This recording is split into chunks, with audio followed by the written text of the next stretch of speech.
al empezar, como decía, buenas tardes, buenos días también para los amigos y compañeros de Sudamérica. Y, bueno, daros a todos la bienvenida a la tercera sesión de las jornadas de buenas prácticas en investigación y docencia del color en las esta es la tercera sesión, como digo, ya de estas jornadas, unas jornadas organizadas por la Universidad de Madrid, por la Facultad de Bellas Artes, y con la participación de la Universidad Politécnica de Valencia, la Universidad de Granada, la Universidad de La Laguna de Tenerife, la Universidad Rey Juan Carlos y la Universidad de Buenos Aires en Argentina y la Universidad de Sonora en México, ¿no? Agradecer también al comité científico su participación, a Luis Caivano de Buenos Aires, Argentina, y a Reyes González Vida de la Universidad de Granada, que presentaron la anterior sesión de estas jornadas, a José Gregorio Ramírez Vivas de la Universidad de Sonora, México, que las presenta hoy junto conmigo, Fernando Alonso de la Universidad Complutense de Madrid, a Antonio Cucala de la Universidad Politécnica de Valencia y, por supuesto, a Blanca Fernández Quesada, directora y, bueno, y alma mater un poco de estas jornadas, ¿no? Y también directora del grupo de investigación, pues que las organiza, ¿no? El grupo de investigación cromática, aspectos técnicos, formales y de significado en la expresión del color a través del arte. También, por supuesto, pues dar las gracias a los ponentes de hoy, a Norberto González Jiménez, a Miguel Borja Torrent y a Carmen Hidalgo de Cisneros Weekends, que iremos presentando a medida que vayamos viendo las diferentes, o a medida que nos vayan ofreciendo las diferentes ponencias. Sin más, pediros, como siempre, pues cierta concisión o cierta brevedad o ajustarnos a los tiempos, sobre todo, para pues bueno, dar luego lugar a ese debate posterior, a esa bueno, puesta en común de ideas, que yo creo que siempre es interesante. Y bueno, pues no sé si quieres, José Gregorio, añadir algo más, si no, pues damos directamente paso al primer ponente. El micro, José Gregorio, tienes que activarlo, no se oye. Ok, podemos comenzar. Está todo bien, Fernando, lo has dicho todo. Estupendo, pues genial, porque siempre viene bien tener a alguien que en un momento haga algún apunte por si algo se pasa. Pues vamos a dar paso sin más dilación entonces a Norberto González Jiménez de la Universidad Rey Juan Carlos con la ponencia Propuesta de mejora metodológica y práctica para la enseñanza del color en los ejercicios de pintura del natural en el grado en Bellas Artes. Así que, Norberto, cuando quieras. Hola, buenas tardes, buenos días a todos. Agradeceros a todos, al comité y a vosotros que estáis hoy, la oportunidad. Y bueno, sin más, para no perder tiempo, voy a compartir.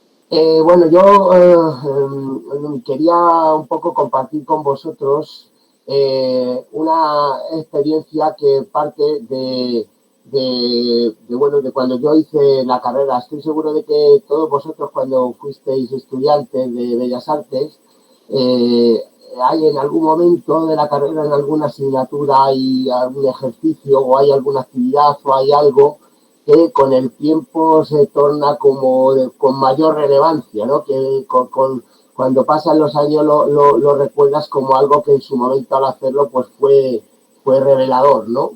De alguna manera. Y esto es un poco el punto de partida de lo que quiero compartir con vosotros, que es un poco el desarrollo de un ejercicio en concreto de pintura del natural que hice en su momento, hicimos los compañeros en aquel momento con un profesor al cual desafortunadamente perdí el contacto, no sé qué habrá sido de él.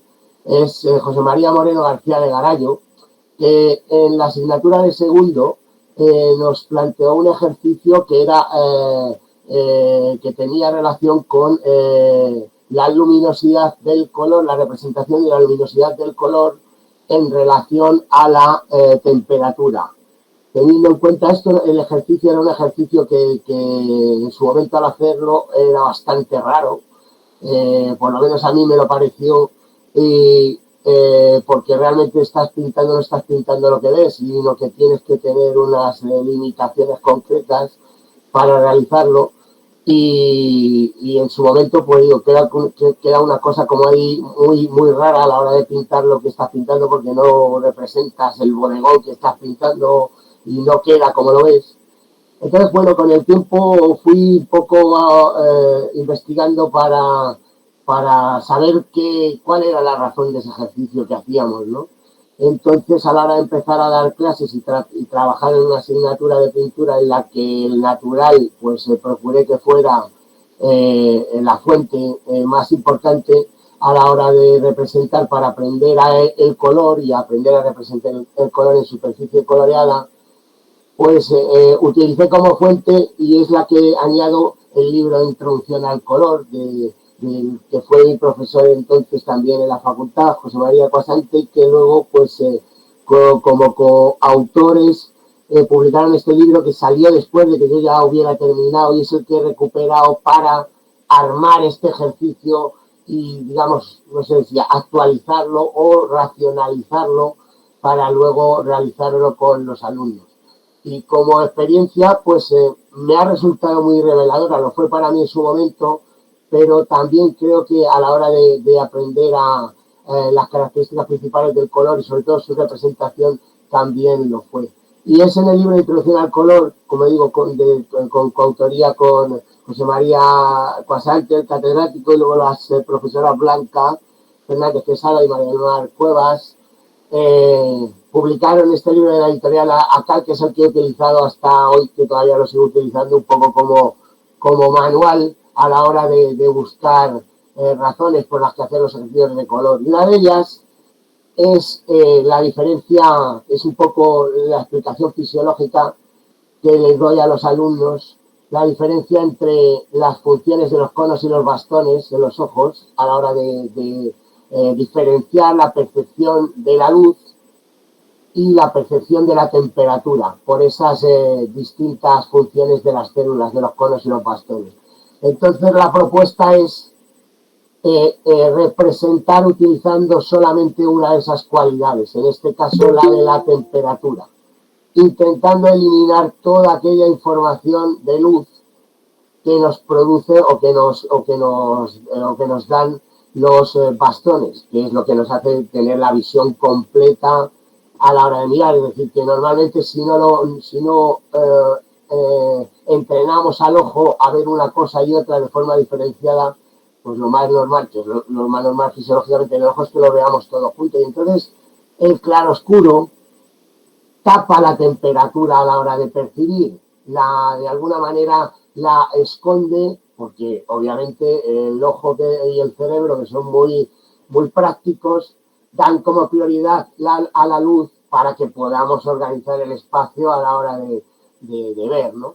Entonces, de esta manera, explicando lo que es, por un lado, la modelación del color que hacen los bastones y, por otro lado, la modulación que hacen los conos con la temperatura, parto con el ejemplo, alguno de los que puede haber más significativo, sobre todo en la última parte del siglo XIX, antes de las primeras vanguardias, lo que supuso el postimpresionismo, el último impresionismo, o el postimpresionismo, en la que este tipo, digamos, de investigación fisiológica del color y de la forma en la que tenemos de mirar, tomó como protagonismo alguna de las manifestaciones artísticas que en la historia han quedado más representadas, ¿no? Entonces, pongo como ejemplo, que me parece bastante revelador, la serie de la Catedral de Notre Dame de Monet, en las que pueden diferenciarse ejemplos en los que hay una predominante de claroscuro, en la que se utilizarían sobre la temperatura la luminosidad de los bastones, y por otro lado la modulación del color, en la que eliminamos gran parte de la información del claroscuro para darle protagonismo a la información de temperatura, ¿vale?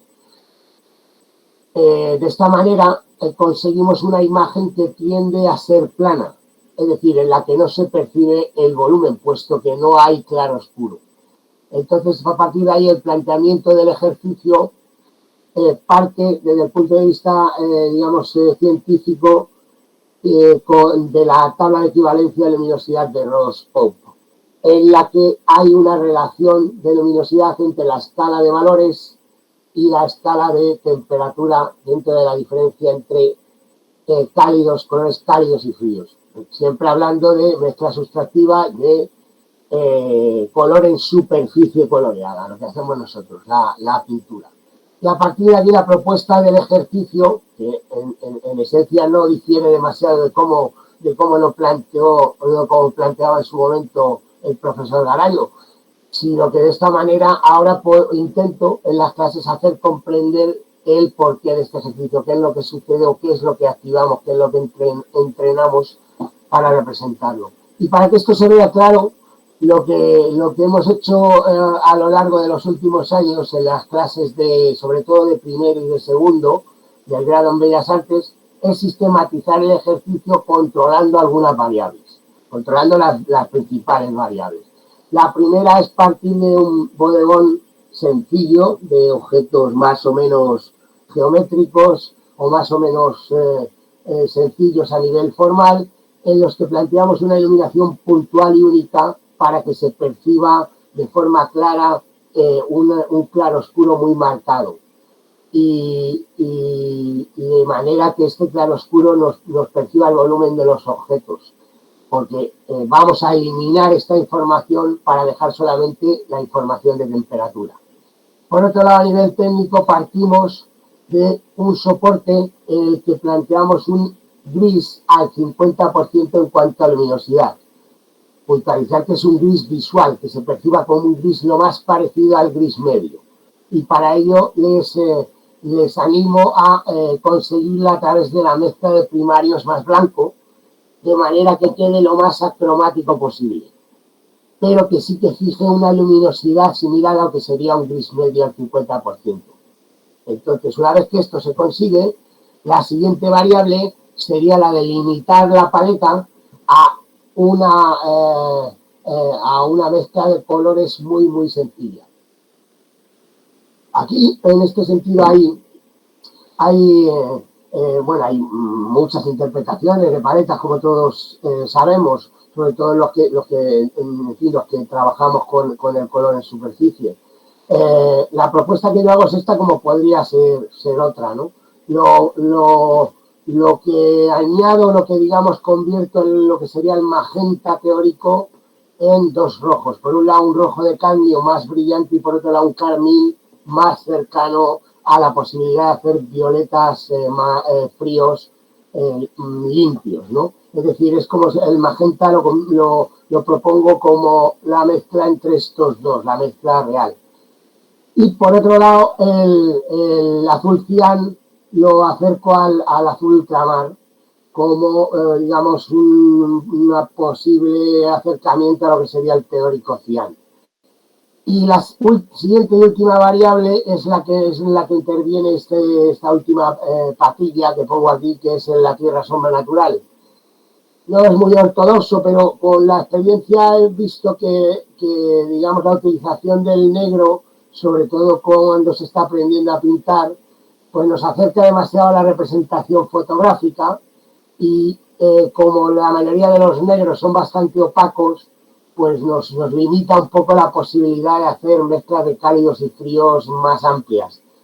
Entonces propongo, que esto fue también un consejo en su momento del profesor Garayo, la utilización de una tierra neutra y transparente, en la que movemos con azul ultramar y con carmín para hacer lo más parecido a un negro o a un gris oscuro, pero que es bastante transparente a la hora de generar variaciones entre los distintos tonos. Una vez que tenemos estas variables, pues lo que hacemos es plantear lo que sería el bodegón con planos muy sencillos, teniendo en cuenta siempre que la eliminación del matiz de temperatura supondría en la escala de grises un valor lo más plano posible. Es decir, que vamos variando el tono, o sea, vamos variando temperatura, procurando respetar la luminosidad del gris al 50% que tenemos de base. Y lo que vamos haciendo es aplicando el color y quebrando, utilizando las parejas primario-complementario y equilibrando con blanco para no oscurecer cuando vamos añadiendo colores que son saturados o más saturados, ¿no? Para mantener ese equilibrio. Y de esta manera utilizamos solamente una de las células para mirar, la de la temperatura, los conos. Los bastones intentamos eliminarlos en su totalidad en esta primera fase del ejercicio. Tengo por aquí un GIF bastante básico, que no sé si puede ser más o menos ilustrativo de la cuestión. Si se activa del gris medio, partimos a ir completando planos muy sencillos en los que vamos variando de cálido a frío, teniendo la referencia de la entrada de luz puntual que hemos puesto. De manera que intentamos generar una escala de temperatura. Aquí en esta porción de la botella, pues he intentado representar esa escala de valor en la figura que hay en el medio, en la que intentando acercarnos, porque muchas veces es imposible, al color original de lo que estamos viendo, lo traducimos para generar una escala de temperatura, sustituyendo lo que está iluminado por lo que es cálido, más o menos concentrado, y vamos evolucionando hasta los tonos que en la realidad son oscuros y nosotros tenemos que traducir solamente a fríos. Cuando pasamos esta imagen, el resultado a escala de grises, el resultado tiene que ser una imagen lo más plana posible. Yo le digo a los alumnos que hagan una foto con el móvil y lo pasen a escala de grises directamente. Es muy difícil de fotografiar esto, como sabéis, porque las cámaras buscan siempre el contraste para representar la imagen según su mecanismo. Pero bueno, si damos una iluminación más o menos equitativa y que no haya excesivo reflejo, podemos conseguir más o menos una representación en escala de grises de lo que sería la traducción eliminando la luminosidad del color. Una vez que completamos ese mapa general en el que hemos conseguido en la medida posible igualar y solamente mostrar una escala de temperatura eliminando la luminosidad, la siguiente parte del ejercicio sería la de introducir la luz, es decir, introducir la luminosidad por encima de la temperatura, teniendo en cuenta el color que hemos puesto antes. Es lo que yo llamo, no es que yo no lo llamo, esto es algo que extraí o que me quedé con la idea de tratar de la terminología que utilizaba André Lott en el Tratado del Paisaje, cuando hablaba de los recorridos de luz y de sombra. En este libro, por cierto, también menciona André Lott la diferencia entre familias de paisajistas, unos que tienen una predominancia de claro oscuro y otros que tienen una predominancia de temperatura. Lógicamente, esta predominancia de temperatura, y no es casual que se empiece a desarrollar sobre todo a partir del final del surrealismo y principio, del surrealismo, del impresionismo y principio del postimpresionismo, a principios del siglo XX sobre todo. Entonces, esta fase, como digo, como veis en el GIF, vamos añadiendo la luminosidad teniendo en cuenta el tono de base sobre el que hemos partido, esa especie como de mapa inicial que tenemos, elevando la luminosidad teniendo en cuenta la temperatura que tenemos debajo. Y es entonces cuando la imagen se va acercando más a la forma conjunta que tenemos de ver con los conos y bastones al mismo nivel. ¿Vale? Quedando al final, pues, esa especie como de recorrido en el que se van conectando planos de luz para dar una primera idea del volumen sin perder la temperatura del color, es decir, de esta manera procurando potenciar la temperatura que, como decía al principio, siempre o casi siempre, si no tenemos un ojo entrenado, nos pisa, la luminosidad pisa la temperatura del color y no vemos la cantidad de colores que existen en realidad, ¿no? Y en una última fase, llamado recorrido también, pero de sombra, es la que superponemos a estos anteriores, en las que utilizamos la saturación también para potenciar a nivel muy sencillo, como veis, lo que sería una visión que va empezando a parecerse a lo que están viendo en el natural, ¿verdad? Y bueno, en esencia esto es todo, es un ejercicio que, bueno, yo creo que, no sé, a lo mejor seguramente a vosotros, o a la mayoría de vosotros, a los que son más expertos que yo en color, pues parecerá algo a lo mejor pues simple y básico, no sé, a mí me resultó en su momento clarificador y revelador y me ayudó mucho a comprender el color y bueno, sistematizándolo y digamos completándolo con la información que en su momento pues no teníamos a la hora de hacerlo, es decir, lo hacíamos pero no sabíamos lo que estamos haciendo, pues creo que a los alumnos cuando están empezando, como digo, los primeros cursos, pues les ayuda a comprenderlo de una forma más racional. Termino con unos ejemplos de algunos bodegones de los cursos en los que en muchos de los casos pues se va dando o consiguen ellos darle un protagonismo al color al que no suelen darle porque sobre todo utilizamos como referente a la hora de representar la fotografía. Y la fotografía al final nos hace una concepción del mundo desde el punto de vista del color bastante mucho más simple de lo que es la realidad que podemos apreciar, ¿no? Entonces, digamos, completar esa fuente de la fotografía pobre con respecto al color con el natural y hacerles comprender cómo ven y por qué, cómo vemos y por qué vemos de esa manera y ver esta traducción, pues es básicamente el recorrido general de un ejercicio o del ejercicio en cuestión. Y eso es todo. Muchas gracias y bueno, espero no haberme pasado del tiempo. Bueno, un poquito, pero vamos, no te preocupes, que esto, o sea, lo tenemos un poco contemplado, que siempre es difícil ajustarse. Además, el tema me ha parecido muy interesante. José Gregorio, creo que... ¿Me pasa mucho de tiempo? Bueno, un poquito, pero vamos, no te preocupes. No... José Gregorio, te doy paso para okay, muchas gracias. Excelente el tema que acaba de exponer el profesor Norberto González. A continuación, vamos a escuchar al profesor Miguel Borja Torrente Bravo de la Universidad Complutense de Madrid, que nos trae también un tema, en este caso, que tiene como título Posibilidades artísticas de la resina sintética epoxi. Vamos a escucharlo. Profesor, bienvenido y comenzamos. Hola, muchas gracias. Bueno, buenos días, buenas tardes, buenas noches, ¿no? A todo el mundo. Bueno, mi trabajo de investigación es en concreto sobre una resina sintética y en concreto sobre la resina sintética epoxi.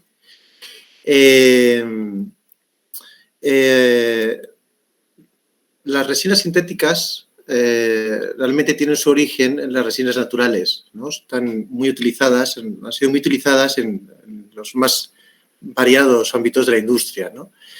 Realmente partiendo de las resinas naturales se han ido depurando y adaptando a otros usos, pero se han ido incluso igualando y mejorando las propiedades de las principales, ¿no? En España era habitual la recogida de la resina de los pinos, ¿no? del Pinus pinaster. Estaban los pinares llenos de unas macetitas donde recogían la resina, ¿no? Y lo dedicaban luego para transformarla en otros en otros materiales que se utilizaban en la industria, ¿no? De todas las resinas sintéticas que hay muchas, a nosotros nos llamó especialmente la atención la resina sintética epoxi.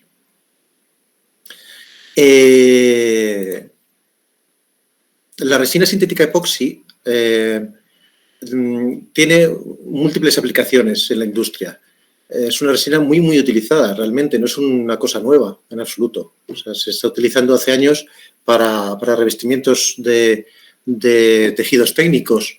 Se utiliza con fibra de carbono para ciertos, pues para vehículos y cosas así. Se utiliza también en microchips y en suelos industriales. Es una resina muy resistente, muy fuerte y tiene un acabado muy característico, ¿no? También en náutica se utiliza mucho. Pero vamos, no solamente en estos 4 ejemplos que he puesto, la resina sintética epoxi se utiliza muchísimo en la industria en general, ¿no? ¿Por qué nos llamó la atención en principio? Pues porque la resina sintética epoxi tiene unas cualidades muy concretas, ¿no?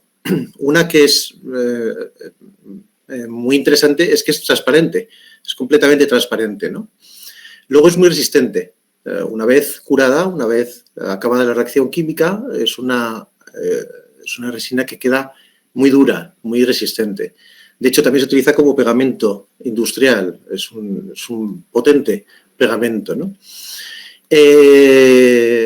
Se puede pigmentar y entonces al pigmentarla podemos empezar a jugar con el color, ¿no? Que es de lo que estamos hablando. En función de con qué la pigmentes y cómo la pigmentes, puedes jugar con la saturación y con la intensidad de color. La característica que tiene de la gran adherencia es que podemos utilizar gran cantidad de soportes distintos. Y además permite encapsular objetos en su interior. El brillo, color y textura que tiene, la verdad es que son muy característicos. Bueno, voy a poner... lo que he dicho en los soportes, cuando empecemos a trabajar con la resina sintética epoxi, realmente te puedes salir de los soportes convencionales, como puede ser el lienzo o la tabla, y irte a soportes mucho más difíciles de usar, ¿no? Por ejemplo, lo hemos probado sobre Dibond, que es el panel este que se utiliza mucho en fotografía, al que se adhiere perfectamente. Se adhiere a metales, por ejemplo, sobre cobre, sobre aluminio, ¿no? Sobre hierro. Y incluso en el ejemplo que tengo aquí puesto a la derecha abajo, podemos incluso pensar en prescindir del soporte, porque así como se adhiere muy bien en muchos tipos de soportes distintos, no se adhiere en absoluto al plástico. Entonces, se pueden echar capas de resina epoxi y después separarlas de su soporte.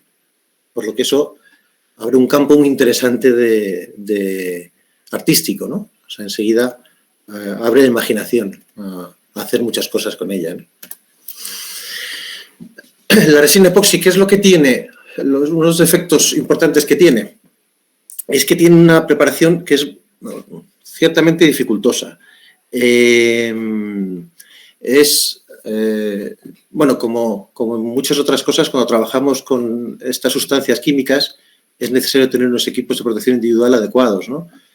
Siempre conviene trabajar con mascarilla, con guantes, con incluso una máscara facial, pues no está mal, pues se salpica, o con unas gafas, ¿no? Para que no salpique a los ojos. Bueno, hay que tener cuidado siempre con los equipos de protección individual, ¿no? La preparación es algo dificultosa porque son unas resinas que vienen siempre separadas en 2 componentes, son bicomponente. Tiene un componente A y un componente B, ¿no? Se supone que el componente A es la resina y el B es el endurecedor, el que cataliza la reacción hasta convertirla en el producto final, que es la resina. O sea, partimos de 2 componentes y a través de una reacción química, exotérmica, que desprende calor, se convierte en un tercer componente, que es el componente duro, que podemos ver en las resinas acabadas, ¿no? Su pigmentación es bastante sencilla. En realidad, con pigmentos de base alcohólica se pigmenta bastante bien. Con pigmentos en polvo también, pero la disolución no es tan fácil. A veces quedan pozos y a veces quedan cosas, pero bueno, hay muchos que directamente de base acrolórica se venden y la verdad es que la disolución es completa y muy rápida, ¿no? Y luego la forma de trabajar con la resina epoxi no puede ser otra, como sale en una de las fotos, más que en horizontal, porque tiene la particularidad, que eso es lo que, entre otras cosas, la hace compleja, que tarda en secarse unas 16 horas y el curado completo, bueno, que esté dura completamente son 24 horas, pero el curado químico puede llegar hasta 72 horas. Entonces, todo eso dificulta mucho su trabajo, ¿no? Porque hay que trabajar muy poco a poco, hay que echar capas y dejarlas 24 o 48 o 72 horas dejando secarse. Entonces, eso hace que sea un poco complicado su manejo, ¿no? Luego tiene una problemática muy específica, en la cual, pues bueno, no la voy a desarrollar en completo porque cada uno de estos apartaditos tiene mucho que contar, ¿no? Pero desde que simplemente los enumero un poquito para vislumbrar un poco cuál es la problemática, ¿no? Estas resinas tienen una complicación que congelan a una temperatura bastante alta. Es decir, el agua congela a 0 grados y las resinas pueden congelar a 10. Entonces, en cuanto te despistas y vas a usarlas, las tienes en estado semisólido, no están líquidas. Y entonces, eso hay que calentarlas, pero con cuidado, no las puedes calentar en un horno, tienes que calentarlas despacito, en un calefactor. Bueno, es una cosa que dificulta mucho, ¿no? Cuando se aplican las resinas, cuando se hace la reacción y se remueven, casi siempre es muy difícil que no se generen burbujas. Y al ser un líquido bastante denso, esas burbujas luego se quedan echas una capa plana sobre un soporte y esas burbujas se quedan dentro. Entonces hay que hacer salir esas burbujas de alguna manera porque si no te quedan todas las capas llenas de burbujas, ¿no?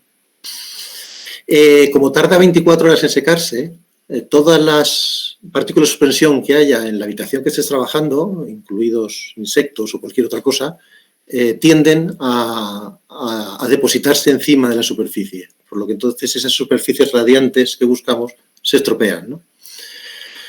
Hay otros defectos más técnicos, uno que se llama piel de naranja, cuando echas una capa muy fina se hacen como círculos, entonces se genera así como una piel de naranja, un poco fea. Tiene problemas también con la humedad. Si hay mucha humedad relativa, yo estoy calculando que por encima del 40% así de humedad empiezan a aparecer unos velos opacos por encima, por lo que hay que controlar la humedad, que debe estar siempre por debajo del 40%. Luego también tiene problemas de amarillamiento. Estas resinas, una vez curadas, no están completamente estables, sino que con el tiempo tienden a amarillear. Entonces, claro, si estamos trabajando con el color y todas las composiciones tienden al amarillo, pues te va cambiando la composición a lo largo del tiempo, ¿no? No es una cosa inmediata, no es una cosa de 15 días ni de un mes, pero puede ser, bueno, es parte de la investigación, todavía no puedo asegurar cuánto tiempo, pero al año, a los 2 años, a los 5 años, ¿no? Parece que tienden todas a amarillear, ¿no? Bueno, también hay otro problema de arrugas, que es una cosa muy específica, que a veces se pueden generar.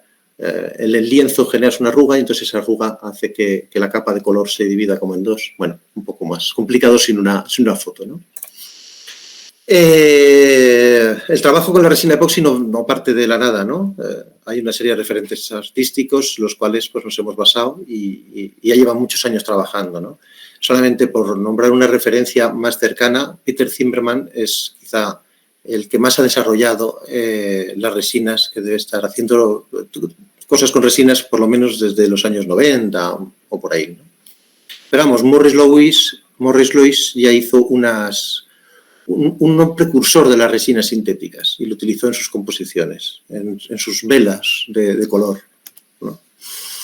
Hemos trabajado como con dos técnicas, dos estrategias, como una que hemos llamado técnica en seco y otra técnica en mojado. La técnica en seco consiste en echar una capa de color y sobre esa capa de color dejarla secar 24 horas y a las 24 horas encima añadir otra capa de color.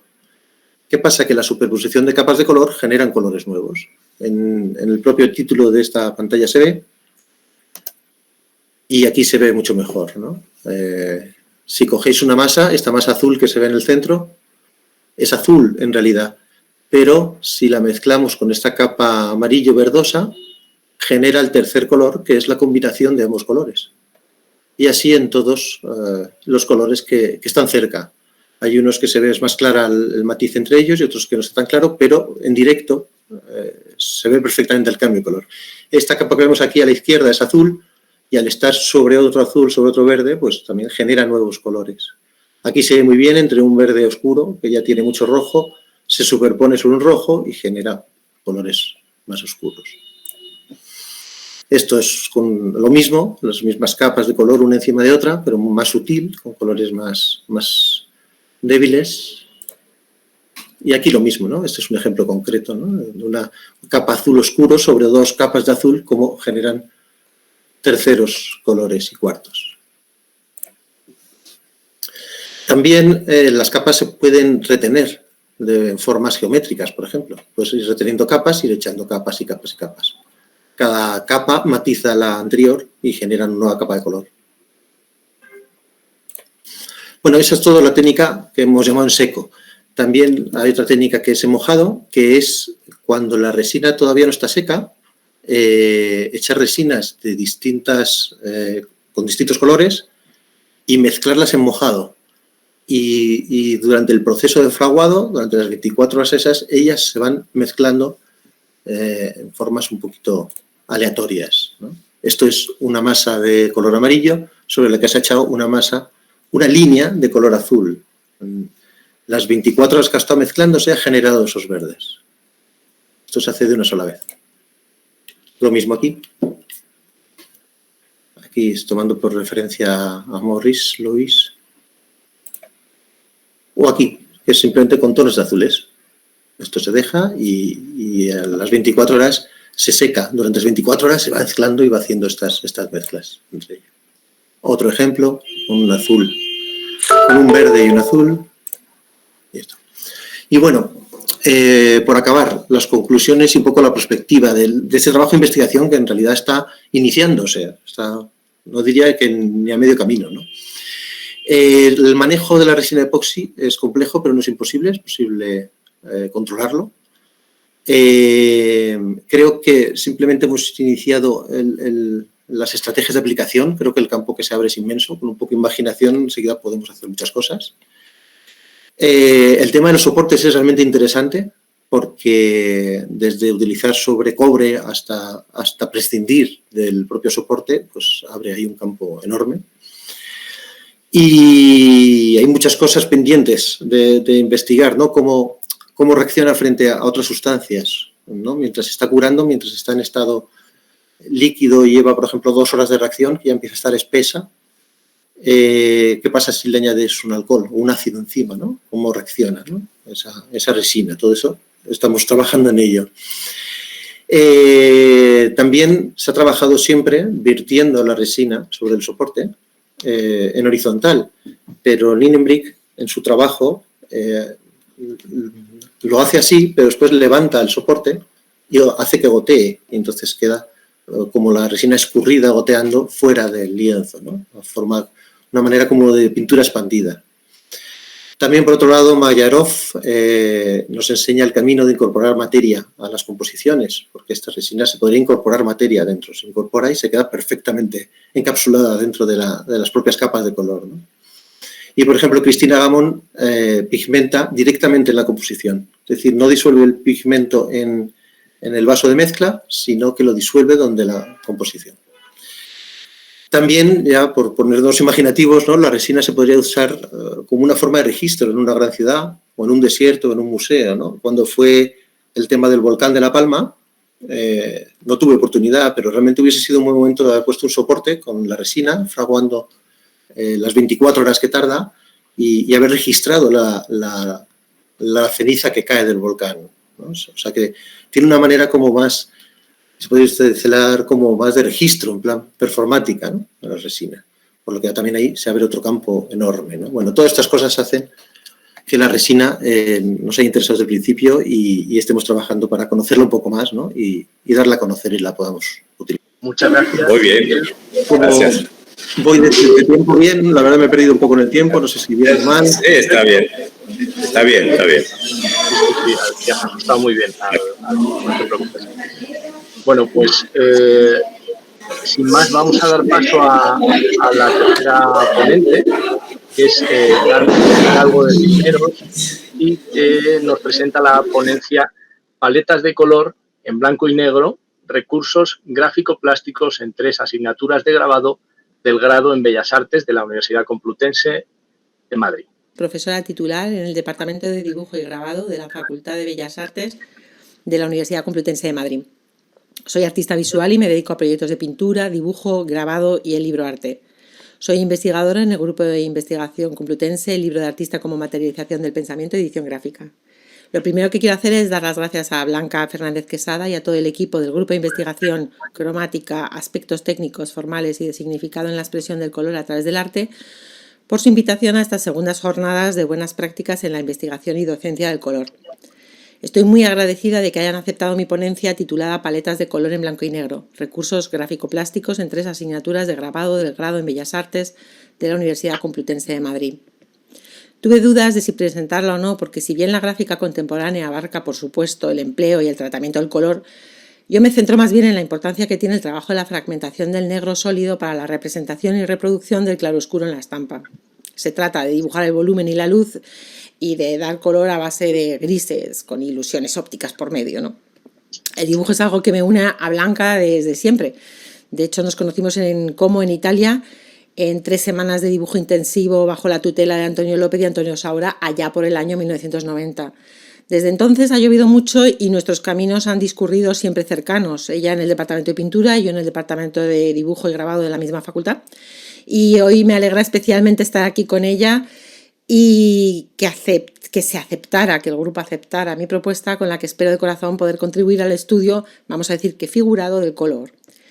Dejo grabada mi intervención porque me encuentro de viaje a Barcelona para asistir mañana a un seminario y no sé si podré conectarme desde el tren. En cualquier caso, aunque lo consiga, mi posibilidad de participar se verá algo limitada, más que nada por las mascarillas. Así que vayan por delante todas mis disculpas. También quería agradecer su participación a todos los ponentes de estas jornadas, porque he podido también revisar las aportaciones de las del año pasado, que están online y me han enriquecido muchísimo. Creo que foros de intercambio de conocimiento como este son imprescindibles para reconsiderar nuestras propias metodologías de trabajo y avanzar. La generosidad suma y nos hace crecer, eso sin duda. Todas estas experiencias compartidas repercuten también en nuestra investigación personal y son sin duda un aliciente para seguir trabajando. Sin más prolegómenos, paso a exponer mi propuesta. En 2020, la pandemia dejó clara la necesidad de revisar la docencia de las asignaturas más bien prácticas que conforman el itinerario de grabado y técnicas de estampación dentro del grado de Bellas Artes. Vinculadas al uso de unos talleres e infraestructuras concretos y muy específicos, se trataba de diseñar una suerte de aula abierta en la que encontrar el equilibrio entre enseñanza y aprendizaje dentro del escenario de semipresencialidad que se nos presentaba y que finalmente se extendió más de lo esperado. Las asignaturas que conforman el bloque de grabado y técnicas de estampación y que abarcan tanto el grabado tradicional como el espectro de la gráfica contemporánea son grabado en relieve, grabado calcográfico, técnicas planográficas, técnicas permeográficas y tecnologías fotosensibles y digitales aplicadas a la estampa. En negrita he marcado las 3 que imparto en la actualidad. Son ellas las que motivaron estas experiencias que se extienden también a la docencia que implica el libro como vehículo o soporte para la creación plástica o conceptual, es decir, al campo del libro de artista o libroarte. Utilizamos el término de preproducción que conocemos del mundo del cine y la animación para describir esa parte del trabajo que puede ser realizado por los estudiantes previamente y de forma independiente, tanto de documentación como de dibujo. La preproducción, como la entendemos nosotros, engloba esos procesos anteriores a la creación de un libro o a la generación de una matriz para su posterior entintado y estampación. También podemos entenderla como fase preparatoria de documentación, bocetos o fase de planificación. Nuestro objetivo era y es explorar vías con las que reforzar la actividad autónoma del estudiante y favorecer su aprendizaje desde casa. Se trata de ofrecer un abanico mayor de posibilidades de práctica artística independiente. Con el deseo de apostar por metodologías innovadoras y transversales que impliquen diálogo, comunicación y trabajo en equipo, se creó el proyecto de innovación docente concedido en 2021 y prorrogado en 2022, que lleva el título Dibujo para grabado, preproducción, lenguajes gráficos y técnicas experimentales de construcción de la imagen para el grabado, las técnicas de estampación e impresión y el libroarte. En él se propone traducir los contenidos teóricos a la práctica real del grabado y la estampación, independizándola en la medida de lo posible de las ataduras a unas infraestructuras y unos medios concretos. Para conseguirlo, se refuerza esa fase de planificación o preproducción con un ejercicio de ingeniería reversa, es decir, aproximándonos al dibujo desde las posibilidades del resultado final, la estampa. Al trazar el camino de vuelta a un escenario previo, reconsideraremos la idea, el boceto o el dibujo preparatorio, teniendo en cuenta la estampación, el entintado y la creación de matrices. Cada paso hacia atrás nos permitirá detenernos para dedicarle múltiples lecturas a la construcción de la imagen. Estas tareas previas velarán además por una buena gestión y optimización del tiempo en los talleres y espacios de la facultad. La idea principal del proyecto se articula en base a 3 ejes interconectados: el planteamiento teórico-práctico, la ejecución física y la difusión de resultados. A su vez, la fase de preproducción la entendemos también en un esquema a 3 bandas, en este caso consecutivas: preproducción, producción y postproducción, que se corresponden con los procesos de grabado y estampación desde la idea feliz hasta la estampa final. Del proyecto de innovación se han derivado ya distintas actividades, como por ejemplo las jornadas tituladas el Proyecto Contemporáneo de Obra Gráfica, centradas en la creación abierta en grabado y en el tratamiento de la gráfica contemporánea como producto ampliado, para los que contamos con la profesora María del Mar Bernal, especialista en técnicas gráficas de la Universidad de Sevilla. Los talleres se celebraron en 3 sesiones, titulados Experiencias gráficas compartidas, creación abierta en dibujo y grabado, e intercambio de recursos docentes y estudio comparativo de resultados. Se plantearon como una actividad participativa a modo de mesas redondas dinámicas.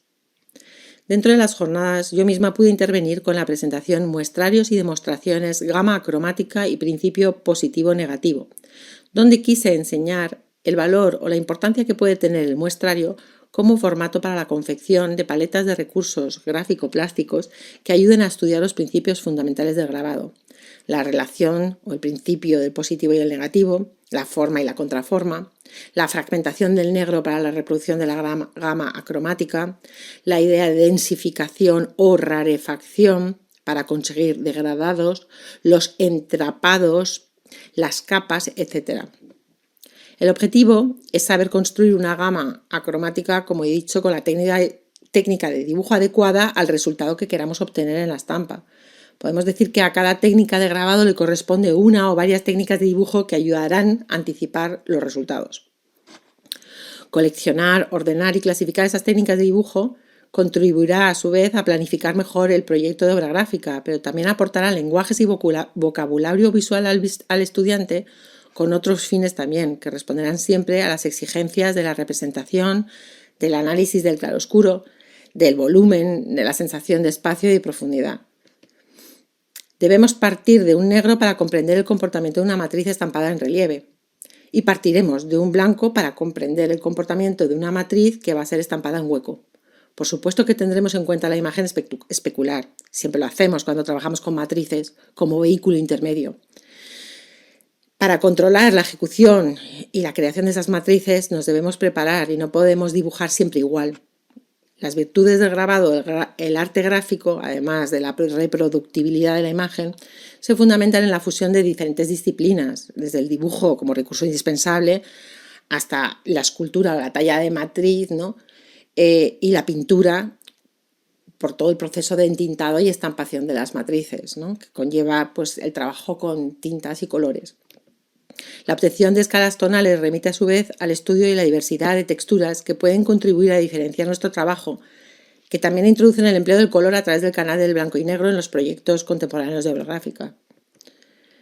Otro de los temas más tratados en el proyecto Innova es el de potenciar el uso del cuaderno de campo como testigo del paso por la asignatura y como herramienta indispensable para el seguimiento de la misma.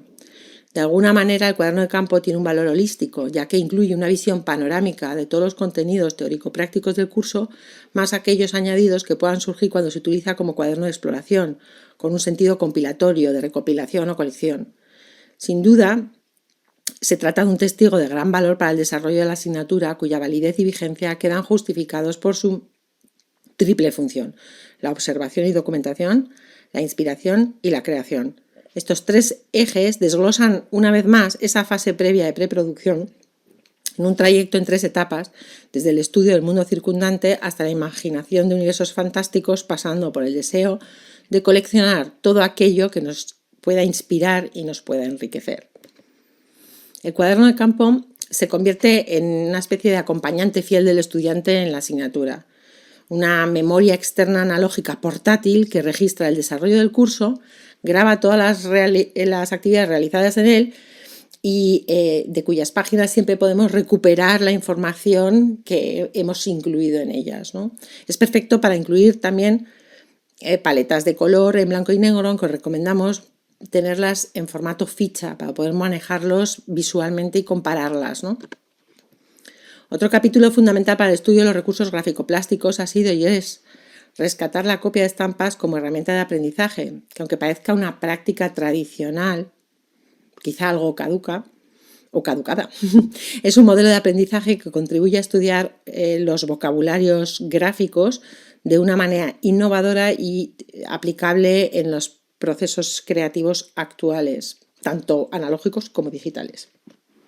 De hecho, ya utilizan muchas veces esa copia o calco de imágenes. O sea, eso es una cosa que hemos aceptado y que es una debilidad que queremos convertir en fortaleza de alguna manera. De hecho, el feedback de esta práctica, la práctica del redibujado, está siendo increíblemente bueno.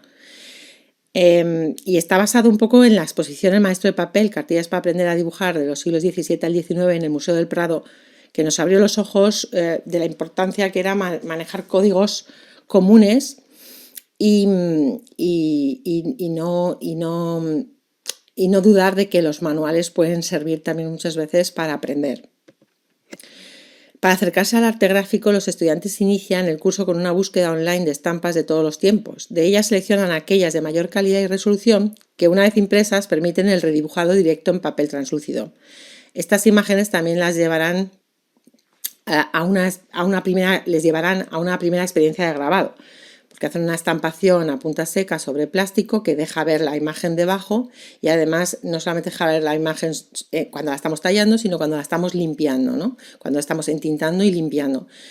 Y un acercamiento a la transferencia de tinta desde la matriz al papel a través del monotipo, que es nuestra primera experiencia con el arte impreso, ¿no? Que la tenemos ya desde niños, ¿no? Cuando hacemos pues ese calco o esa estampación de un lado de una página con otra. Recopilar y valorar los recursos empleados por los grandes maestros, los pintores grabadores como Alberto Durero, contribuye a saber cómo manejar los recursos de dibujo para representar y saber diferenciar los materiales y características de cada objeto, cada elemento, cada figura, ¿no? No es lo mismo el cabello que el metal, el ropaje o una de luz. Aquello que Poisner llamaba caligrafía dinámica es el repertorio de trazos modulados, plumeados, intermitencias, punteados, paralelas, entrapados, tramas ordenadas, aleatorias, geométricas, orgánicas, que darán color y vida a las estampas en blanco y negro. Nuestra punta de acero o gubia será nuestro útil, no solo de talla, sino también de dibujo. La segunda parte del proyecto de innovación revisa las fases de preproducción desde el análisis y el estudio de estampas pertenecientes a colecciones particulares y a gabinetes especializados de diversos centros, entre los que se incluyen los del Departamento de Dibujo y Grabado de la propia Facultad de Bellas Artes Complutense, a los que tenemos acceso directo, lo que es un privilegio. El gabinete de estampas, el gabinete de dibujo y el gabinete del libro de artista. Toda esta serie de iniciativas pretende crear comunidades que compartan e intercambien conocimientos sobre arte gráfico y puedan materializar la traducción de contenidos teóricos a la práctica real. Como ya hemos dicho, queremos plantear la elaboración dinámica de material docente y recursos didácticos que fortalezcan la enseñanza y faciliten la actividad autónoma del estudiante y su aprendizaje fuera del aula. Termino con una cita de Manuel Matilla del catálogo de la exposición Solo la voluntad me sobra, Goya, que es de una exposición con ese título en el Museo del Prado también, y dice así: Goya demostró en sus dibujos un extraordinario dominio de las distintas técnicas gráficas y una perfecta adecuación del medio elegido a su voluntad expresiva y a la propia función del dibujo dentro del proceso creativo, ya fuera la de servir como preparación de un cartón de tapiz, una pintura o una serie de grabados. Dentro de los dos grandes grupos en los que se pueden dividir sus dibujos hay una coherencia que pone de manifiesto lo meditado de cada elección. Y hasta aquí llega mi presentación. Muchas gracias por su atención. Muchas gracias, Carmen. José Gregorio, no sé si quieres dar paso al Ok, excelente también esta presentación que nos acaba de hacer Carmen Hidalgo de Cisneros. Vamos a pasar a esta parte en la cual vamos a tratar de compartir a través de preguntas o algún comentario en torno a cada una de las ponencias que se han realizado. Pueden marcar donde dice levantar la mano o pueden participar. Vamos a ver cómo tenemos acá. Acá tenemos a Edith Geraldine Ruiz Lozada. Bienvenida, Edith. Muchas gracias. No sé si me escuchan bien. Sí, te estamos escuchando. Muchas gracias. Es una pregunta para el maestro Miguel. Yo luego hay veces que veo los videos y en las resinas meten, no sé si es para secado o para qué es, el soplete, o vienen unos como especie de hornos en los donde introducen la pieza o lo que estén haciendo. Entonces no sé si el calor haga que las burbujas que sea más condensado este encapsulado. No sé a qué se refiere o si estoy viendo a lo mejor de otra técnica, pero en algunos veo que meten el soplete encima para pues no sé para qué es. Entonces quería ver si me orientaba en ese aspecto, maestro Miguel.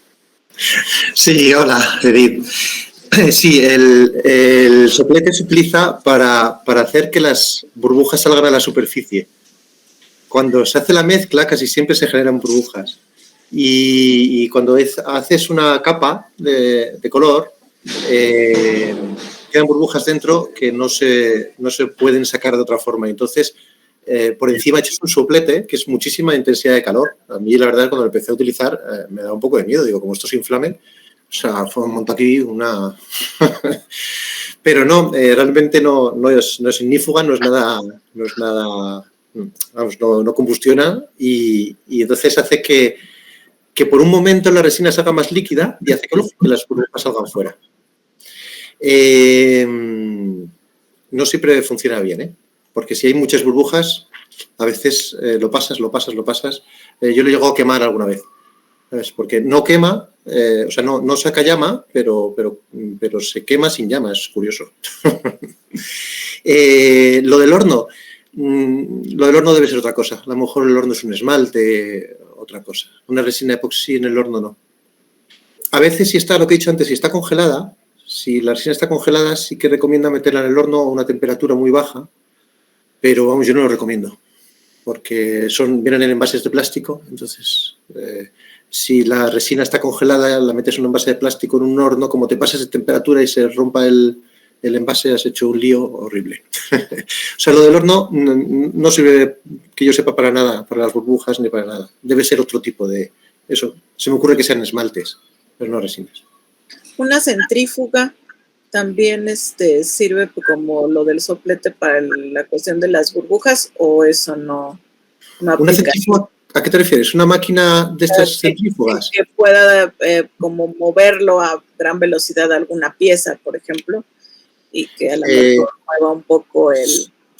Bueno, al final, yo nunca lo he probado con centrífuga, la verdad, no he tenido esa posibilidad de utilizar una centrífuga, pero en realidad son burbujas igual que si estuviesen en agua, una cosa así. O sea, lo que tienes que intentar hacer es sacarlas de ahí. ¿Se podrían sacar por fuerza centrífuga? Pues sí, seguramente sí, yo te lo digo, pero no lo visualizo mucho, vamos, yo no lo he hecho nunca, no sé bien cómo hacerlo con una centrífuga. En el caso de cuando se encapsula, ¿hay algún estudio, por ejemplo, si uno utiliza algún producto orgánico? Yo sé que se va a ir echando a perder, ¿no?, con el tiempo. Entonces, aunque queda encapsulado, no queda completamente petrificado. Entonces, sí puede presentar en un determinado momento, pues, este proceso de desintegración, ¿no? Claro. Lo que sí. uno encapsula, ¿no? Mira, lo que es la resina es absolutamente... contraria, es antagónica al agua. Entonces, todo lo que tenga agua interacciona con la resina y hace que no frague bien. Entonces, la verdad es que yo he hecho pocas pruebas con material orgánico, pero las poquitas que he hecho se queda, dentro sale como humedad y entonces se queda como medio podrido, medio no lo ves bien dentro. Para encapsularlo tiene que ser cosas que estén deshidratadas. Si coges una flor seca, de esas, las flores secas quedan perfectas, quedan estupendas. Pero si coges una flor fresca y la metes, en el proceso de curado, la propia resina yo creo que ataca a la materia orgánica, ¿no? y lo descompone y es un desastre. Muchas gracias, maestro Miguel, gracias. Nada.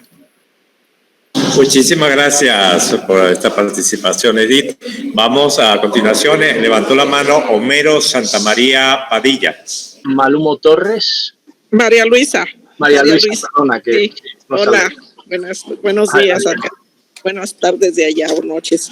Sí, algo que también me interesó saber acerca del color con epóxica es también qué tipo de pigmento es el adecuado para esa resina, para mezclarla con esta resina.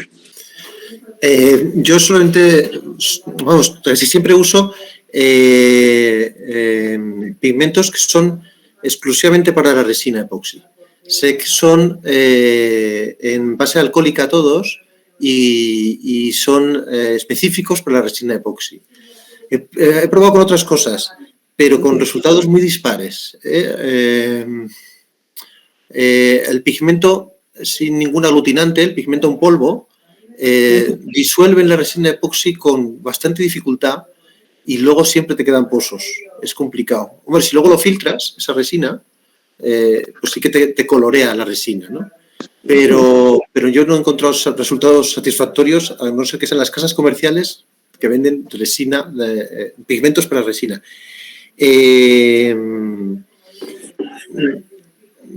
Son siempre eso, son pigmentos en base alcohólica. Tintas, ¿sabes? A veces intenta con tintas, pero es que en algunas ocasiones me ha pasado que se lo come directamente. Es una reacción potente, es una reacción exotérmica y me ha pasado de echar pigmentos de otras cosas y desaparecer completamente, cuando al día siguiente no haber color, transparente. Entonces... Sí, ahora, son pigmentos que tienen base alcohólica, pero ¿tienen alguna denominación en especial también para identificarlos o para en un momento dado utilizarlos o adquirirlos para experimentar con ellos? Claro. Bueno, yo utilizo una casa comercial que se puede decir, ¿no? Quiero decir, no, sí. No me llevo ninguna comisión. Se llaman Piñata, son muy conocidos. Aquí en España, por lo menos. Se llaman Piñata. Ajá. Sí. Otra cosa, todos tienen la misma, diríamos, capacidad luminosa, de absorción de secado, por el estilo, esas características de permanencia de los colores, o hay también, así como en los pigmentos que se utilizan en la pintura al óleo, que algunos son poco resistentes a la luz, otros son muy resistentes, hay una variedad de propiedades que tienen. ¿Tienen casi las mismas o son muy permanentes? Existe variación entre ellos y lo voy observando a la medida que vamos investigando, ¿sabes? Okay. No puedo yo decir ahora cuáles tienen más y cuáles tienen menos porque no lo sé, ¿no? No es que no lo puedo decir porque no lo sé. Pero sí hemos observado que hay distintos. Una gran variedad de colores, me imagino, ¿no? Sí, pero no. La paleta es limitada. La paleta es un poco limitada. No, yo no he encontrado pigmentos como óleos, no, ni de casualidad, ni como acrílico, ni como acuarela, no. O sea, a veces estoy jugando con 7, 8 pigmentos y con esos, bueno, generas multitud de pigmentos, ¿no? Enseguida los varías un poquito, con un poquito de uno, un poquito de otro, ¿no? Pero no tenemos una paleta que podamos comprar 36 colores distintos. Sí, como nada. El fresco, por ejemplo, que tiene muy limitada paleta también. Muchas gracias. Y me interesó muchísimo su ponencia. Felicidades. Gracias, hasta luego. Gracias. Muchas gracias, María Luisa, por esa intervención. Vamos ahora con Homero, que ya está Homero Santamaría Padilla. Bienvenido, Homero. Gracias, una disculpa que tuve ahí un problemita. Bueno, agradecerles por sus presentaciones y es también una pregunta para el maestro Miguel. Ya escuché un poco de las otras intervenciones y algunas cosas me quedan claras. Creo que la paleta de color pues se vuelve estable pues, para tener que resistir, digamos, que todas estas reacciones que genera este medio. Pero me gustaría saber qué tanto se oxida o cambia con el tiempo la resina porque la experiencia con otro tipo de materiales acrílicos, laminados, pues me lleva a pensar que con el tiempo se amarillecen o se oscurecen. No sé si haya como algún parámetro en relación a esto, ¿no? De qué tanto se deteriora, o qué se puede hacer para que esto no suceda, ¿no? Sí, hola, Homero. Eso es una de las partes claves de la investigación. Estamos viendo qué resinas son más resistentes y menos resistentes. A la resina le afecta mucho el ultravioleta, los rayos ultravioletas. Entonces, a mayor exposición al ultravioleta, mayor deterioro de la resina. Sobre todo hacia el amarillamiento, pero estamos observando que también produce pérdidas de color. Lo que pasa es que no tengo datos científicos, es decir, de un colorímetro que me diga el color inicial y cuánto tiempo ha estado expuesto a los rayos ultravioletas y a qué lugar hemos llegado. Esos no los tengo todavía, pero simplemente por observación sí que voy observando que se van disminuyendo la intensidad de los colores. Yo lo comparo, en realidad es un polímero, ¿no? Son cualquier polímero, vamos, me refiero a los de los juguetes de los niños, ¿no? Los dejas al sol en un escaparate de la tienda y esos polímeros van perdiendo color con el sol, ¿no? Entonces la resina epoxi no está exento de ese problema y es un grave problema. El amarillamiento y la pérdida de color, los dos. Estamos investigándolo, no tengo todavía respuestas claras a eso.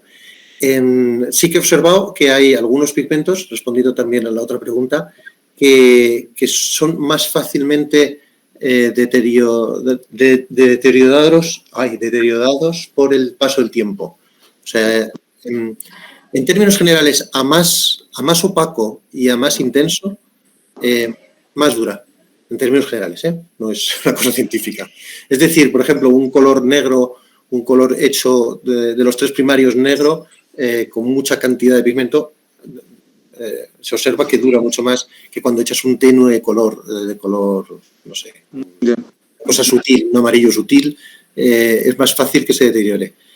Dentro de los pigmentos y dentro de las resinas, hay unas resinas que están estabilizadas a la luz ultravioleta y otras que no. Entonces, para el ámbito artístico, yo siempre recomiendo que la resina esté estabilizada a la ultravioleta. Las venden, son distintas calidades de resinas. Y igual los pigmentos. Hay algunos pigmentos que dicen que están estabilizados a la ultravioleta, pero yo no lo he podido comprobar todavía. Muy bien. Pues muchísimas gracias. Nada. Muchas gracias, Homero, por su participación. Vamos a ver si hay alguna otra persona que quiera comentar o hacer algún tipo de pregunta. Estamos abiertos acá. ¿Alguna duda que se tenga en torno a la temática que se presentó en el día de hoy? Bueno, mientras se anima la gente, hago yo algún comentario. Bueno, casi tengo... lo primero, agradecer también a los ponentes. Yo creo que han sido tres ponencias muy interesantes, desde luego. Tengo preguntas para los tres, casi, pero también por no digamos, extenderme demasiado, sí hacer algún pequeño comentario. Yo tenía anotado este tema empezando por Miguel, también anotado este tema del amarillamiento que ha comentado Homero, o de la estabilidad. La verdad que, claro, el uso como barniz de este tipo de resina también podría ser interesante, pero no sé hasta qué punto es reversible. Eso podría ser una pregunta que se le podría, o que a lo mejor me gustaría plantearte, Miguel, y casi os voy a citar a los tres ponentes y luego, si queréis, me respondéis los tres de golpe por por hacer los comentarios seguidos. Luego, por otra parte de la exposición de Carmen, me ha interesado mucho, por ejemplo, este uso que ella decía de la copia de estampas como recurso de aprendizaje, ¿no? Más allá del interés que tenían esas muestras de texturas y de distintos recursos gráficos, ¿no? Que ha mostrado, pero yo creo que es como estrategia docente, al final es algo que a lo mejor en algunas ocasiones denostamos por no lo sé, por considerar que a lo mejor es un poco, entre comillas, anticuado y demás, y nos olvidamos de esa capacidad o de esa cuestión casi biológica que tenemos los seres humanos, que es el tema de las neuronas espejo y cómo pues al final reproducimos o tratamos de... aprendemos mucho reproduciendo también, ¿no? Y igual que aprendemos pintura viendo pintura y también el hecho de copiar, ¿no? Me viene a la mente, por ejemplo, el famoso curso de dibujo de Barguet y Querón, ¿no? Del neoclásico, esos modelos, cómo se copiaban esos dibujos. En fin, yo creo que no hay que denostar ese tipo de prácticas, ¿no? Y luego respecto a la ponencia de Norberto, que me ha parecido también apasionante, y pese a aunque se haya pasado un poquito del tiempo, yo no quería tampoco cortarle porque quería seguir escuchándolo más y más, ¿no? Y claro, yo tuve clase en su momento, no con Garallo, sí que había oído hablar de él, lógicamente, pero tuve clase con Concha Hermosilla en su momento, en segundo en la facultad, y hacíamos un ejercicio muy similar. Yo creo que es muy útil y muy clarificador pues para entender en un momento dado un tema, que es el tema de la integración o el tema de la variedad dentro de la unidad, ¿no? Que es algo que también nosotros repetimos mucho. Ayuda también con el tema de la síntesis, que yo creo que es importante, ¿no? Esa planificación que hemos visto, esa síntesis de modelos complejos en principio, o que para algunos pueden parecer relativamente sencillos, pero no lo son tanto. Y desde luego también hacer un último apunte, y es que muchas veces, y desde luego creo que esa es nuestra labor también como docentes, el hecho de racionalizar o pensar el porqué de un ejercicio, o sea, algo que comentabas también, Norberto, ver en qué medida o intentar ponernos en la piel del alumno también y ver en qué medida eso puede ayudar a entender, ¿no? Porque muchas veces como alumnos nos preguntamos el porqué de las cosas y yo creo que eso es interesante, pero también señalar que a veces incluso, por más que nuestros esfuerzos como docentes sean en intentar hacer esta labor, a veces incluso una anécdota muy no sé, casi del día a día o una frase, a veces es lo que cala, ¿no? Yo, por ya terminar, entre el público, no voy a dar su nombre, pero está mi profesora de Introducción al Color de primero. Y curiosamente, recordaba con ella hace poco que ella me enseñó a integrar muy bien el color simplemente emborronándome un trabajo de pastel, ¿no? Que yo había delimitado perfectamente todo ahí con el color y llegó y me dijo, Fernando, esto se tiene que integrar, ¿no? Cogió la mano, ¡pam!, la puso sobre el papel y empezó a moverla y yo al principio me quedé un poco en shock y luego pensé, digo, ahí está sucediendo algo, ¿no? Y a veces tanto los ejercicios muy bien planificados como esas pequeñas anécdotas a las que a lo mejor nosotros como docentes no le damos importancia, resulta que son fundamentales para hacer un clic en el alumno y despertar el interés y, en fin, hacer que se encienda la bombillita, ¿no? Como podríamos decir. Perdonad que me haya extendido un poco y nada, simplemente daros la enhorabuena a los tres otra vez y en la medida en la que queráis un poco comentar, pues os agradezco. Gracias. Bueno, Fernando, gracias. Yo solo sí, comentar que ese emborronado que te hicieron a ti, menos mal que me lo hicieron a mí también en su momento, claro. Ese emborronado te lo tienen que hacer en algún momento porque si no, ese clic, lo que pasa es que a veces lo haces bastante después y es un poco ingrato para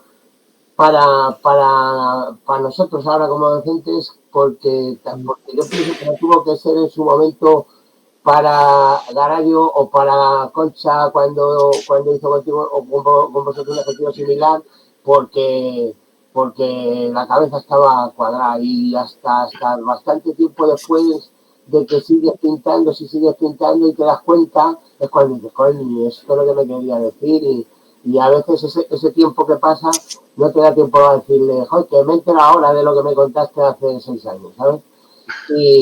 Y ahora, no sé, estratificando los ejercicios, racionalizándolos, explicando el porqué, a lo mejor podemos reducir ese tiempo, a lo mejor no, quién sabe. Pero sí, es así. Bueno, pues brevemente, lo que procuramos hacer creo que en general es intentar darle el protagonismo necesario a los procedimientos y técnicas, pero siempre en función de su aplicación al aprendizaje del pensamiento visual o de la materialización de la idea o de la racionalización del color, en fin, lo que proceda. Por lo menos yo,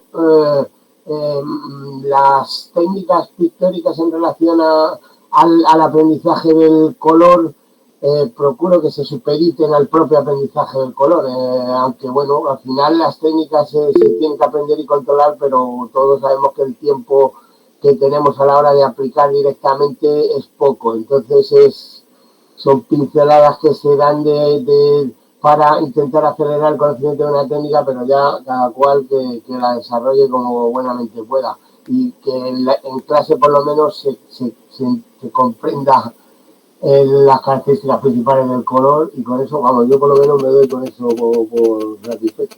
Sí, no sé si Miguel quería comentar alguna cosa.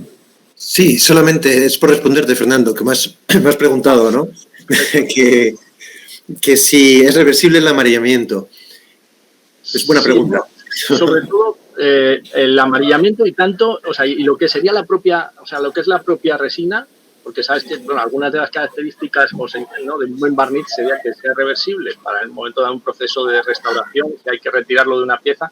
Entonces, no sé hasta qué punto la resina epoxi lo es, o sea, hasta qué punto se puede retirar o aquello ya se convierte en algo petrificado, por así decir, ¿no? Y ahora justo estaba poniendo en el chat que también, aparte de los artistas que has citado, me venía a la mente el artista alemán Peter Zimmermann, que sin duda es una referencia, supongo que es posible que conozcas, pero tiene mucho que ver con estas capas de sí, claro.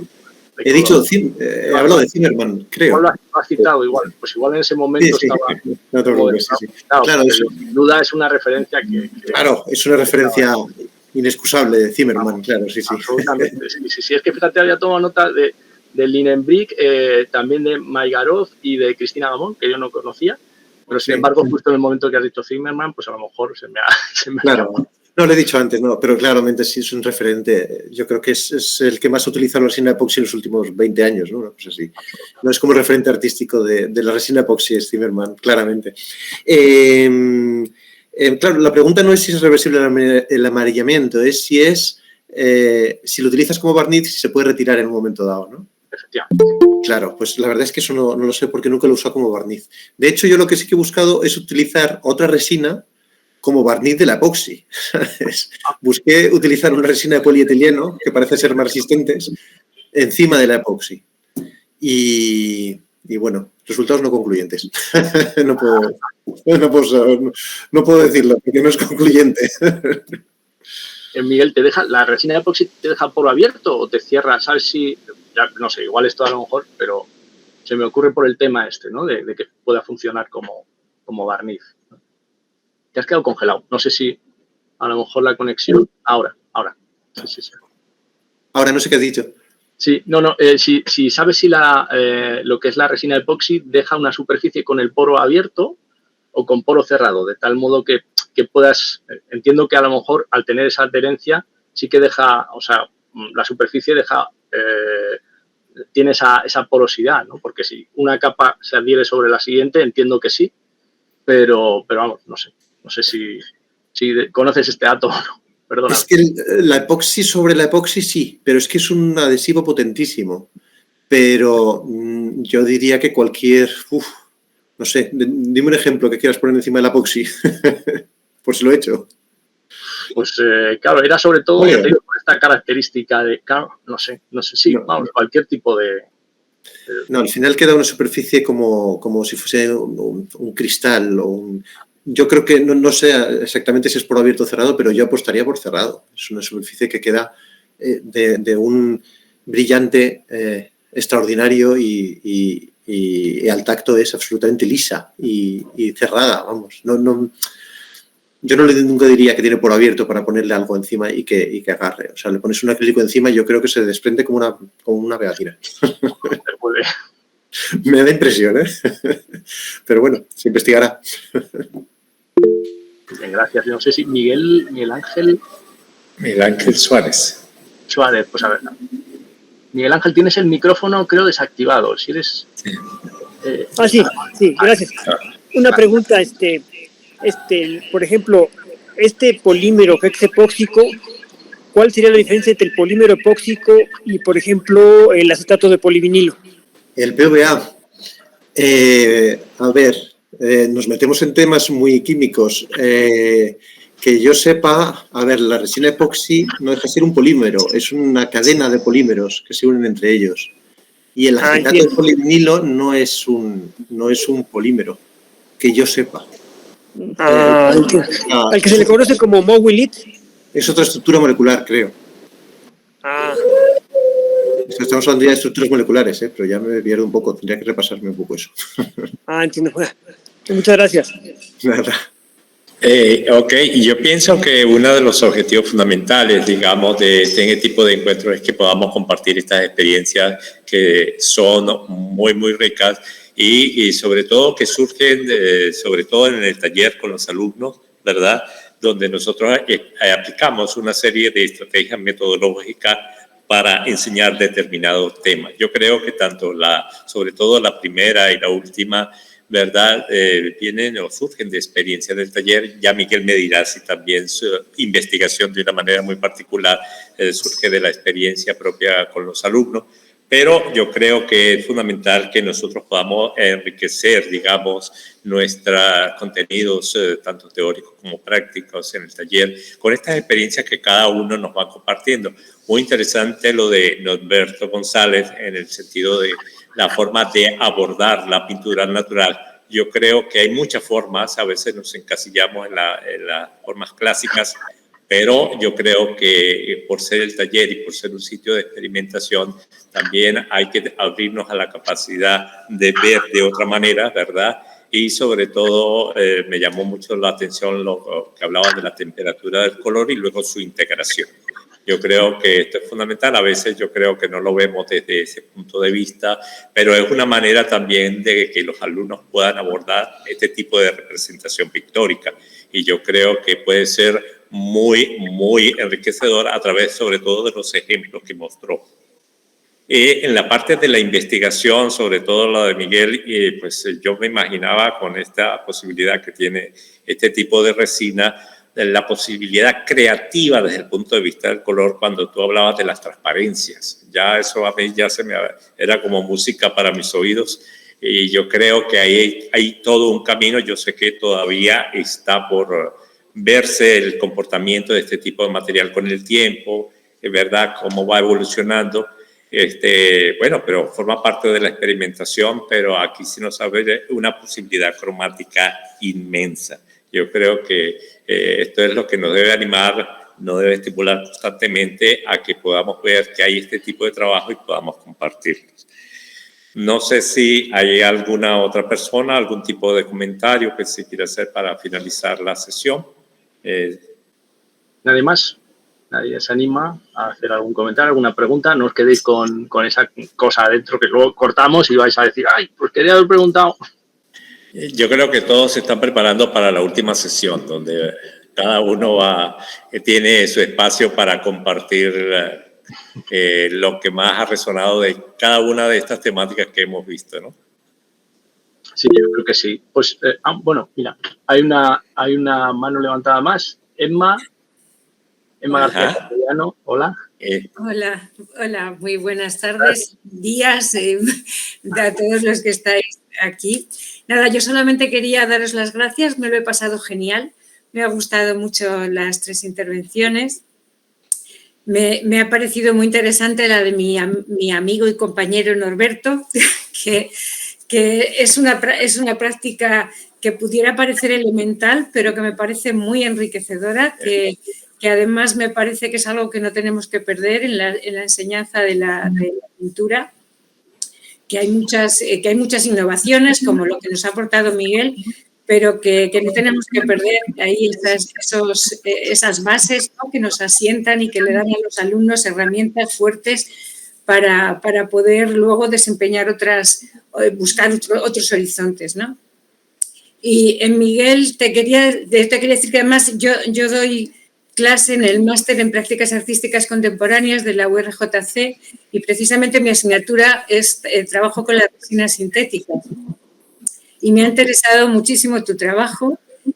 Yo llevo ya muchos años también trabajando con las resinas y empecé desde el mundo de la escultura porque yo he fundido los dos mundos siempre, el de la pintura y la escultura.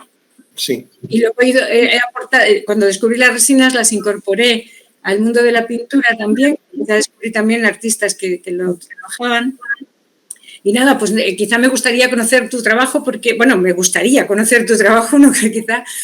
yo estoy trabajando, yo últimamente lo que hago más es la mezcla entre distintas resinas. Estoy trabajando con la mezcla de acrílicas con epoxis y con poliuretano. Y con poliuretano estamos descubriendo cosas chulísimas de transferencias y tal, que creo que podíamos en algún momento juntar investigaciones que podría ser muy interesante.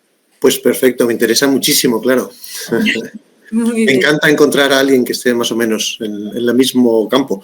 Claro, a mí me ha encantado oírte porque me parece que es genial que se vayan descubriendo otras experiencias y que vayamos sumando, ¿no? Que esto del mundo del arte no tiene fin y siempre se abren nuevas puertecitas. Y sobre todo que me gusta la gente que trabaja todavía con la técnica, con las manos, con el taller, que yo no sé si ya por edad, pero la tecnología a mí me da un poquito de repelús. Soy de mancharme mucho. Bueno, pues nada más. Os quería dar las gracias y que lo he pasado genial, que muchísimas gracias. Gracias. Muchas gracias, Emma. Bueno, pues si os parece, si no hay ninguna, no sé si hay alguna mano levantada más, creo que no. Pues casi, si te parece, Gregorio, cerramos. Ok, muy bien. Cerramos. Muchas gracias. Muchas gracias a todos. Gracias. Muchas gracias. Saludos. Agradeceros la atención y emplazaros. Blanca, me parece que no tienes el micro activado. Emplazaros, por supuesto, a la última. Gracias.